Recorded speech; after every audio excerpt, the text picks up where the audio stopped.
प्यारे बच्चों, आज हम एकांकी के तत्व, उपन्यास, कहानी, नाटक आदि में जो तत्व होते हैं उनकी चर्चा करेंगे। क्योंकि उपन्यास, कहानी व नाटक से एकांकी का पारिवारिक संबंध है। तत्वों की दृष्टि से नाटक, कहानी व उपन्यास की परंपरा एक ही है। एकांकी की दृष्टि से अगर हम देखें तो इन तत्वों को 6 भागों में बांटा गया है। कौन कौन से 6 भाग हैं? नंबर 1 कथानक, पात्र, संवाद, अभिनय, देशकाल और उद्देश्य। 6 भागों में बांटा गया है। सर पहले आज हम चर्चा करेंगे कथानक की। कथानक क्या होता है? कथानक को चुनते समय हमें क्या सावधानी रखनी चाहिए? तो जैसे शरीर में जो रीढ़ की हड्डी का काम होता है या शरीर में रीढ़ की हड्डी का स्थान होता है, बिना रीढ़ की हड्डी के शरीर कैसा है? अधूरा, विकलांग, उसकी कोई उपयोगिता नहीं है। वैसे ही कथानक के बता एकांकी की कोई उपयोगिता नहीं है। समझ में आ रही ना बात? जैसे रीढ़ की हड्डी की उपयोगिता होती है शरीर के लिए, वैसे ही कथानक की उपयोगिता होती है एकांकी के लिए। एकांकी में कथानक चुनते समय बहुत सारी सावधानी रखनी पड़ती है। कौन कौन सी सावधानी रखनी पड़ती है हमें? कि सबसे पहले जो कथानक होता है वो समाज को जो कुछ भी प्रस्तुत करता है वह अपनी मांग को पूरी करता है, आगे बढ़ाता है। कथानक चुनते समय इतिहास, पुराण व लोक को ध्यान में रखना चाहिए। कथानक इतिहास, पुराण, धर्म, समाज, राजनीति अथवा लोक प्रसिद्धि के आधार पर भी हो सकता है, किंतु उसका संबंध जीवन की यथार्थ स्थिति से होना चाहिए। किसका संबंध? कथानक का संबंध अगर जीवन की यथार्थ स्थिति से है तो वो आगे बढ़ सकता है। कथानक कल्पना पर आधारित नहीं होना चाहिए। कथानक जो है वो सच्चाई पर आधारित होना चाहिए। सच्चाई की, सुख दुख की भोगी हुई बात पर आधारित होना चाहिए। समझ गए ना? जैसे एकांकी के कथानक में बूंद समुद्र का नाता है। जैसे बूंद समुद्र में गिर जाए तो वो उसमें ही समाहित हो जाती है, दिखाई नहीं देती है। वैसे ही एकांकी भी एक झलक है, एक घटना है, इस प्रकार उसमें समाहित होना चाहिए। अब किसे कहते हैं और क्या बताते हैं? कथानक इतना सशक्त होना चाहिए, कथानक सुघड़ होना चाहिए, सहज होना चाहिए और प्रभाववान होना चाहिए, प्रभावी, है ना? चूँकि उसका वाचन और उसे देखते समय एक विशिष्ट आत्मिकता का अनुभव कर। जब हम किसी कथानक को देख रहे हैं तो हमारे अंदर एक आत्मीयता उत्पन्न होना चाहिए कथानक के प्रति। सुन रहे हो ना? आपने पढ़ा होगा, सुना होगा, देखा होगा। जैसे मनुष्य कोई पिक्चर देख रहा है या मनुष्य कोई नाटक देख रहा है, किसी कथानक को देख रहा है। मान लीजिए वो शूर्पणखा को देख रहा है, और अगर शूर्पणखा बहुत सजी धजी हीरोइन बन के आ गई, अजय हेमा मालिनी, तो कौन मानेगा उनको शूर्पणखा? शूर्पणखा कैसी होगी? नाक कटी हुई होगी, रोती हुई होगी, कपड़े फड़े हुए होंगे, तभी हम मान सकते हैं कि ये शूर्पणखा है। जैसे कोई रावण का कथानक कर रहा है तो रावण कैसा होगा? बड़े जोर जोर से चिल्लाता हुआ, अहंकारी, हा हा हा आदि आदि। यदि वो रावण राम जैसी ड्रेस पहन ले तो कौन उसे रावण मानेगा? तो कथानक की वेशभूषा भी जी उसके अनुसार होना चाहिए। यदि कथानक को समझ रहे बात को ना? यदि कथानक को अपनी कोई प्रस्तुति देना है तो उसे प्रस्तुति करते समय 3 भागों में विभक्त किया गया है: आरंभ, संघर्ष और चरम सीमा। सबसे पहले उसकी शुरुआत कैसी हो, फिर बीच में उसकी संघर्ष कैसा हो, फिर लास्ट में उसकी चरम सीमा कैसी हो। आरंभ, कथानक का जो आरंभ है वह बड़ी सावधानी से होना चाहिए। ध्यान रखना चाहिए कि एकांकी का कैनवास माने क्षेत्र या धरती है बहुत छोटी होती है। आरंभ में कथानक में त्वरा, तेजी या गति की तीव्रता नहीं होना चाहिए। मतलब धीरे धीरे धीरे धीरे कथानक आगे बढ़ता है। उसमें उत्सुकता, जिज्ञासा, कौतूहल की दृष्टि, आरंभ का रूप एक हल्की सी धारा में होना चाहिए। जन्म से लेकर अपने प्रवाह मार्ग का निर्माण स्वयं करें। रचनाकार की ओर से इतनी शक्ति होना चाहिए कि प्रवाह के मार्ग में संघर्षों को झेल जाए, अपने चरम सीमा की ओर बढ़ जाए। अतः एकांकी रिक्त नहीं होना चाहिए, ऐतिहासिक होना चाहिए, है ना। उसमें खालीपन नहीं होना चाहिए। जैसे मान लीजिए कोई दिखाया जा रहा है, घमासान युद्ध दिखाया जा रहा है, राम रावण का युद्ध दिखाई जा रहा है, तो जब वर्तमान में हम उस कथानक को देख रहे हैं, राम रावण का युद्ध देख रहे हैं, तो हमें क्या देखना है? होए राम कितना अच्छा है, राम देखो समाज सेवी है, राम रूप मर्यादा पुरुषोत्तम है। हमारे मन में उन कथानकों को देख के ये भाव पैदा होने चाहिए। हमें ऐसा नहीं होना चाहिए कि दोनों कथानक को देख रहे और हमें ऐसी आ रही, अच्छा मारा, अरे उसने अच्छा कहा। ऐसा नहीं होना चाहिए। कहने का मतलब है कि जो भी कथानक तैयार किए जाएं वो सोच समझकर तैयार किए जाएं, और श्रोता को भी आनंद आना चाहिए और पाठक को भी आनंद आना चाहिए कथानक में। यदि श्रोता और पाठक को आनंद नहीं आता है तो उसकी कोई उपयोगिता नहीं होती है। अब एकांकी का दूसरा तत्व है पात्र। पात्र क्या है? पात्र का चरित्र चित्रण कैसा होना चाहिए? किसी भी नाटक, किसी भी कहानी, किसी भी फिल्म में जो पात्र होते हैं, कोई भी होते हैं उसे पात्र कहते। कोई भी अभिनय, कोई भी नाटक बिना पात्र के नहीं हो सकता। अब पात्र कैसा होना चाहिए? तो पात्र जो है, पात्र दो प्रकार के बताए हैं, एक मुख्य पात्र और एक गौण पात्र। मुख्य पात्र किसे कहा गया है? जैसे नाटक में, जैसे रामायण में मुख्य पात्र राम है, सीता है, ये कौन से पात्र हुए? मुख्य पात्र हुए। और जैसे फिल्म में, कोई हम फिल्म देखने जा रहे हैं तो उसका मुख्य पात्र एक अलग ही होता है। तो मुख्य रोल निभाते हैं किसी भी नाटक में, किसी भी एकांकी में, किसी भी फिल्म में, किसी भी रंगमंच में, जो मुख्य रोल निभाते हैं, जो संपूर्ण कथा को धीरे धीरे धीरे धीरे आगे ले जाता है, उसे कहते हैं मुख्य पात्र। समझ गए? और दूसरा क्या होता है? गौण पात्र। गौण पात्र बीच बीच में जो पात्र आते हैं, जैसे अभी हमने बताया आपको कि रामायण में जैसे रामचंद्र जी आई, सीता जी आई, ये मुख्य पात्र हो गए। अब बीच में आपको नल नील दिखा दिए, कोई पर्वत दिखा दिया, ये दिखा दिए, तो ये सब कौन सा हो गया?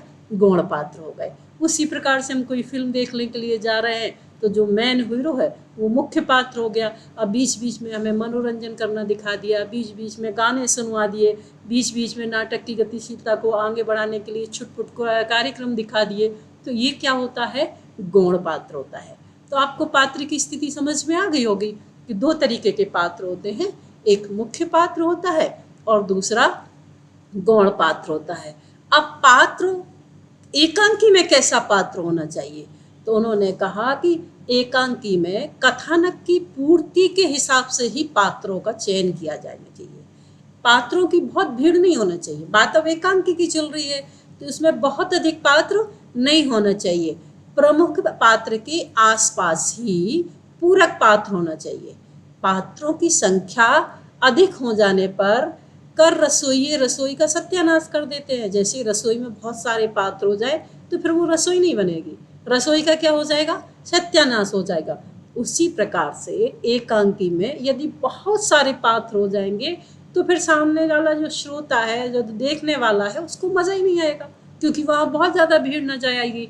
तो उसी पात्र का चुनाव करते समय कथानक के महत्व को और उसकी स्थिति की अनुरूपता का ध्यान रखना चाहिए, है ना। प्राचीन परंपरा के अनुसार पात्र, विशेषकर प्रमुख पात्र, इतिहास, पुराण व लोक प्रसिद्ध होना चाहिए।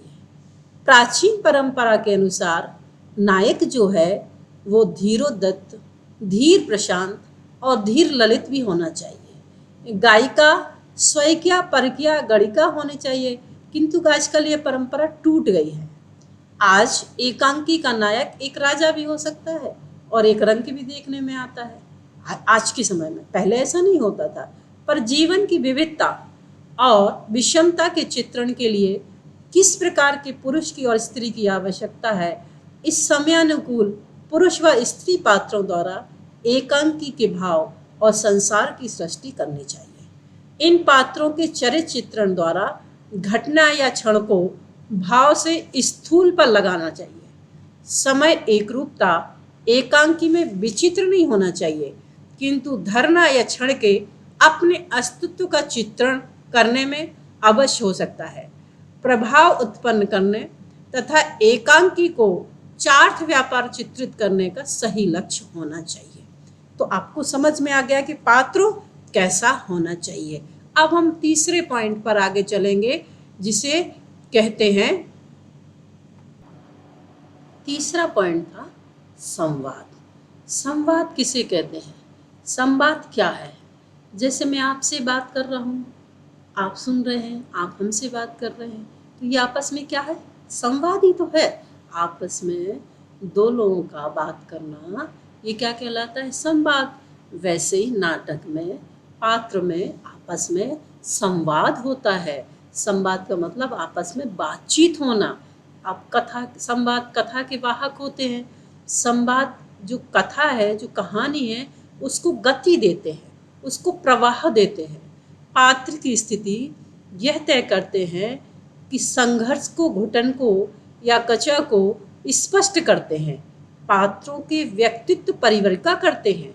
संवाद भाषा को सरलता, संक्षिप्तता और पात्रानुकूल प्रभाव उत्पन्न करने की शक्ति, विषय तथा पात्र के प्रति रुचि उत्पन्न होने की शक्ति होनी चाहिए। समझे? नहीं समझे? कहने का मतलब ये है कि जो संवाद हो रहा है वो एक बिल्कुल सरल होना चाहिए, भाषा सरल होना चाहिए, जिसमें जो आम पब्लिक सामने बैठी उसको समझ में आए।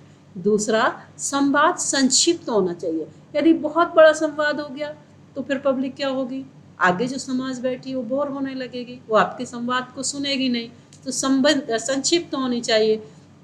तीसरा इन्होंने कहा संवाद जो है वो पात्रानुकूल होना चाहिए। बिल्कुल सही बात है। जो पात्र जैसा है, जो नटखट वाला पात्र है वो नटखट का रोल करेगा, जो नटखट का पात्र नहीं है वो नटखट का रोल नहीं करेगा। जो जैसा पात्र है, जो हंसी का पात्र है वो हास्य विनोद करेगा, जो रोने वाला पात्र है वो रोने वाला पात्र करेगा। जो जैसा पात्र है उस पात्र की अनुकूलता होना चाहिए। समझ में आ गई? तो संवाद जो होता है वो सरल होना चाहिए, सहज होना चाहिए, संक्षिप्त होना चाहिए, पात्रानुकूल होना चाहिए और विषय और पात्र के प्रति रुचि उत्पन्न करने की शक्ति भी होना चाहिए। क्या आपने विषय उठाया है, कौन से पात्र उठाए हैं, तो सामने वाले को उसमें रुचि उत्पन्न हो रही है कि नहीं हो रही है, संवादों से होकर पेश कर लिया जाना चाहिए। मतलब कहने का मतलब जो संवाद हुआ है, जो हमारे सामने पेश हो रहा है, जैसे जो संवाद की जो भाषा है वो पात्र अनुकूल हो गई तो वो शैली से मिलती जुलती होना चाहिए। ऐसा नहीं है कि जो संवाद चल रहा है, नाटक चल रहा है, मान लीजिए वो संस्कृत भाषा में खेला जा रहा है नाटक और फिर लोग उसको इंग्लिश बोलने लगेंगे तो हम पब्लिक को तो समझ में नहीं आ जाएगा। मान लीजिए हिंदी का नाटक चल रहा है और लोग संस्कृत में बोलने लगे तो भी लोगों को समझ में नहीं आएगा, लोग बोर होने लगेंगे। तो संवाद में भाषा शैली का प्रमुख ध्यान रखा जाएगा। उसी प्रकार समय का भी ध्यान रखा जाएगा। रंगमंच और उपन्यास इतिहास की विविध प्रवृत्तियों के अनुकूल हो। मतलब इनने कहा है जो रंगमंच है या जो उपन्यास है वो इतिहास की विविध प्रवृत्तियों के अनुकूल होना चाहिए। और उसके साथ क्या कहा, संवादों के स्वागत भाषण कम से कम हो। जैसे होता है ना, आपने देखा होगा प्रोग्राम आदि होते हैं तो उसमें स्वागत भाषण बहुत लंबे लंबे हो जाते हैं, फिर प्रोग्राम की कोई महत्ता नहीं होती है। तो उन्होंने कहा जितने भी उसमें प्रोग्राम में जो स्टार्टिंग की भूमिका होती है, जो स्वागत भाषण होते हैं, वो सब कम होना चाहिए। वैसे इन्होंने कहा कि संवाद जितने छोटे होंगे उतना ही प्रभाव उत्पन्न करने वाला होगा। भाषा और संवादों से एकांकी में हास्य और विनोद की दृष्टि से हास्य और विनोद की सृष्टि का प्रावधान भी होना चाहिए। मतलब जो एकांकी खेला जा रहा है वो हास्य भी होना चाहिए और विनोद प्रिय भी होना चाहिए। जब तक यदि मान लो कोई नाटक चल रहा है, कथानक चल रहा है, एकांकी चल रही, उसमें रोने ही रोने का सीन आ रहा है तो भी हम बोर हो जाएंगे। यदि उसमें हंसने ही हंसने का सीन आ रहा है तो भी हम बोर हो जा रहे हैं। और जहाँ तक हो नाटक का कार्य अंधेरे घर में करना चाहिए। बहुत ज़्यादा रोशनी में यदि नाटक होता है तो फिर वो लोगों को मज़ा नहीं आता है। नाटक जो होता है वो एक ऐसे स्थान पर होना चाहिए जहाँ एक सीमित सीमित मतलब बैठने के लोगों को तो जगह बहुत हो, लेकिन वहाँ बार बार प्रकाश हो अंधेरा हो, प्रकाश हो अंधेरा हो, ये चलता रहना चाहिए, है ना। नेक्स्ट पॉइंट है अभिनय। अभिनय किसके अनुसार होना चाहिए? एक अंकीय नाटक के अनुसार होना चाहिए। अभिनय तथा रंग संकेत। एकांकी भी अभिनय का एक प्रमुख पात्र है, प्रमुख तत्व है। कथानक को रंगमंच पर जीवित कर देना और उसे साकार कर देना, उसके अभिप्रेत तत्व को या उद्देश्य को चित्रित कर देना, उसे कहा जाता है अभिनय। मतलब जैसे अभिनय की क्या होती है?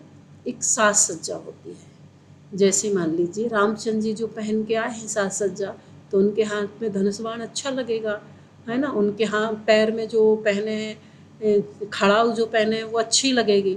लेकिन अगर रावण धनुष लेके आ जाए तो हमने जबकि ना राम को देखा है ना रावण को देखा है, लेकिन हमने पढ़ा है उनके बारे में।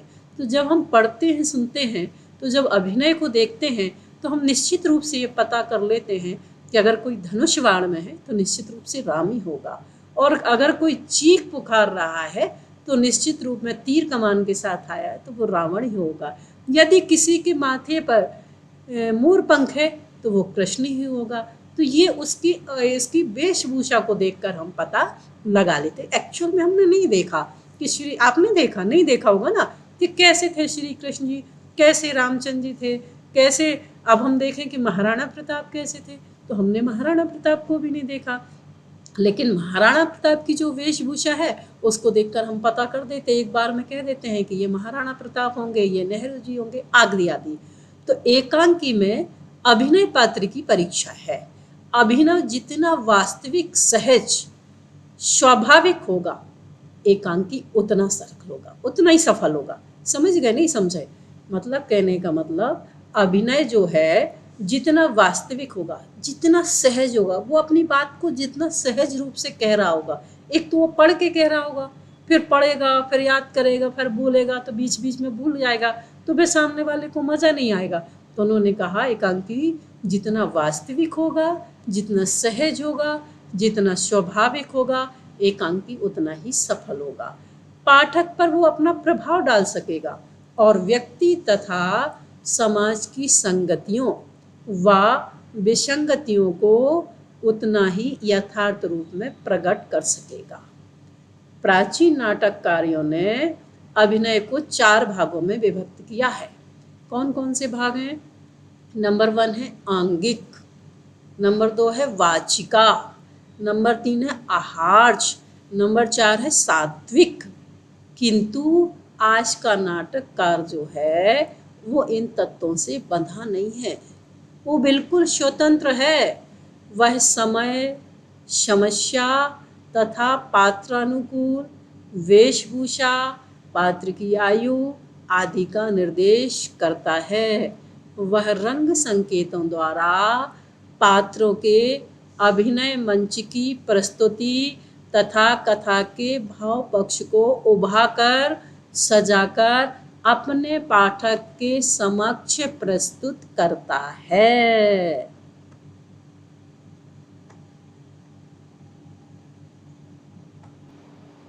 नेक्स्ट पॉइंट है देश काल और वातावरण। कथा वस्तु का नाटक जो लिखा गया है, जो भी कथा वस्तु में सीन लिया गया है, वो देश काल और वातावरण के अनुसार होना चाहिए। नाटक की प्रस्तुति में देश व काल का विशेष ध्यान रखना होगा। रचनाकार देश व काल के आधार पर ही समाज तथा व्यक्ति की समस्याओं को, उनके संघर्षों को, द्वंद्वों को, घुटन को तथा युगीन वातावरण को चित्रित करता है। देश और काल का अंतर निश्चय ही एकांकी की देह को विकृत कर देगा और उसकी आत्मा का हनन हो जाएगा। आत्मा का हनन मतलब जैसे मान लो वो देश और काल के अनुसार नहीं चलेगा तो उसकी आत्मा का हनन होगा। अब देश काल और वातावरण क्या कहा गया, क्या क्या वहाँ का एटमॉस्फेयर चल रहा है। जैसे हम सीता की अग्नि परीक्षा दिखा रहे हैं तो फिर वहाँ हमें देख भी लेना चाहिए इस समय और परिस्थिति क्या चल रही है। मान लो हम रानी लक्ष्मीबाई नाटक दिखाने लगे और रानी लक्ष्मीबाई में पहले से उस गांव में ग्रामीण इलाका है, पहले से ही युद्ध चल रहा है और हमने रानी लक्ष्मीबाई नाटक दिखा दिया तो लोग भड़क जाएंगे। भड़केंगे कि नहीं भड़केंगे? तो हमें उस समय देश काल और वातावरण का विशेष ध्यान रखना चाहिए। हाँ, लास्ट पॉइंट है उद्देश्य। उद्देश्य नाटक के अनुसार होना चाहिए। प्रत्येक रचना का एक ना एक उद्देश्य होता है, एक ना एक लक्ष्य होता है। बिना उद्देश्य के या बिना लक्ष्य के रचना जो लिखी गई है वो केवल भटकाना है, सिर्फ आपको लक्ष्य विहीन रास्ते पर ले जाना है। अर्थात कहा गया है कि जो भी एकांकी की रचना हुई है, जो भी आपको एकांकी दिखाया जा रहा है, जो भी आपको नाटक दिखाया जा रहा है, उसमें कोई ना कोई उद्देश्य छिपा होना चाहिए। जैसे मान लीजिए हमें कोई हास्य विनोद वाला नाटक दिखाया जा रहा है और पीछे से फिर उसने रोने रोने की आवाज़ लगाई तो फिर उद्देश्य विहीन हो गया ना। अगर मान लीजिए मुझे कोई कॉमेडियन नाटक दिखाया जा रहा है और उसमें भी लोग रोते रहें तो भी मज़ा नहीं आएगा। तो कहने का तात्पर्य है कि एकांकी की जो रचना है वो उद्देश्य सहित होना चाहिए। इतिहास के पृष्ठों पर से लेकर किसी भी घटना द्वारा मानव के लोग, कोई सामाजिक विसंगति, कोई व्यक्तिगत समस्या, जीवन के प्रति किसी अभाव का चित्रण ही एकांकी के उद्देश्य हो सकते हैं। मतलब कोई सामाजिक विसंगति पे से नाटक दिखाया जा रहा है, कोई व्यक्तिगत समस्या पे नाटक दिखाया जा रहा है, कोई जीवन के प्रति अभाव का कोई चित्रण दिखाया जा रहा है ना। तो ये सब उनके उद्देश्य हैं। उद्देश्य की पूर्ति का अर्थ क्या है? एकांकी का समापन और पाठक की तृप्ति, है ना। उद्देश्य की पूर्ति का अर्थ क्या हुआ?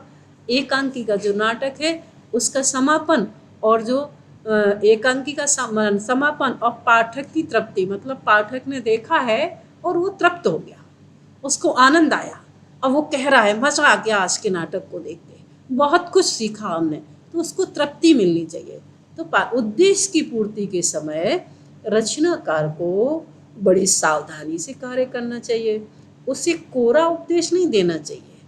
अच्छा, उपदेश देते समय पहले शिक्षक को, पहले रचनाकार को, पहले नाटककार को वो उद्देश्य अपने जीवन में ढालना होगा।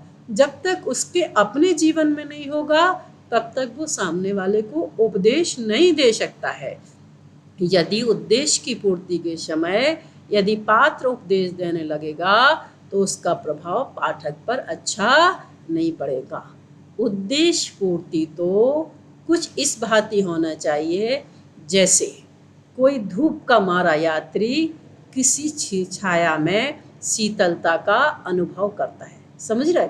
जैसे कोई धूप से आ रहा है ना, बहुत गर्मी, हाय गर्मी, हाय गर्मी, हाय गर्मी, और कहीं एक पेड़ दिख गया तो वो छाया में खड़ा हो गया। अब वो क्या अनुभव कर रहा है? उस छाया में शीतलता का अनुभव कर रहा है, अब उसको संतुष्टि मिल रही है। यदि मान लो वो धूप से आया है और किसी खजूर के पेड़ के नीचे खड़ा हो गया है, खड़ा तो पेड़ के नीचे है परंतु उसको शीतलता नहीं मिल पा रही है, तो फिर वो सहज नहीं हो पाएगा। इसलिए कहा जो उद्देश्य है वह सहज और स्वाभाविक होना चाहिए। जब तक उद्देश्य सहज और स्वाभाविक नहीं होगा तब तक उद्देश्य को आगे नहीं बढ़ाया जा सकता।